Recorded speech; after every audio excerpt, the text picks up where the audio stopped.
Now, with Voxlblade's release, a lot of us have been wondering, what is Voxlblade's first big update going to be? Well, it should be somewhat obvious what it is, but I believe it's going to be the Northern Kingdom. Now, I should mention that even in the original Voxlblade, we never actually got to see the Northern Kingdom.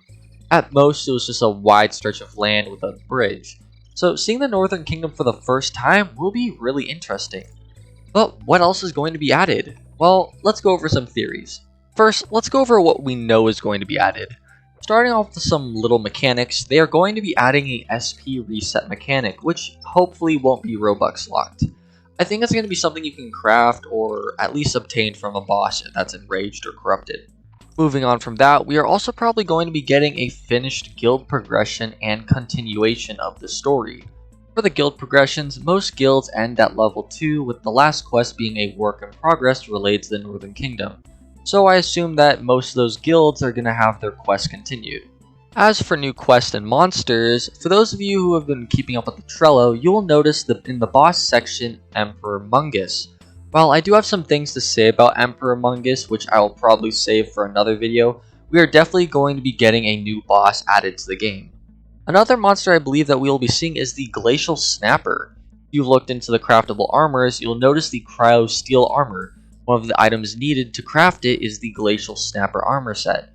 So that's probably going to be added as well. Another monster that will most likely be added is the Snowhare. In Voxblade Classic at the Northern Approach, one of the quests you could do there was to kill the Snohares. Snohares were just much bigger bunnies with bright glowing eyes that were just much harder to do. Now, this last monster that I'm going to be talking about might be kind of a stretch, but looking at the fist weapons that you can obtain, one of them is called the Deep Spider Gloves. Now, what makes this interesting is because all of the fist weapons in the game are based off of an existing monster. So the fact that we haven't seen a Deep Spider in the game yet means that it's probably going to make its debut soon, and it might be in this update. This is also the same for the Roguent gloves, which could also be a monster. I'm not even sure if I pronounced that right. But yeah. As for armors and blades, I'm not sure if they're going to be adding a lot of those. I only think that they'll be adding the Tempo Blade in the Northern Kingdom update. But then again, I'm not too sure. Well, that was it for this short little theory video. Let me know if you guys have any predictions in the comments for what this next update could be. And I'll see you guys later.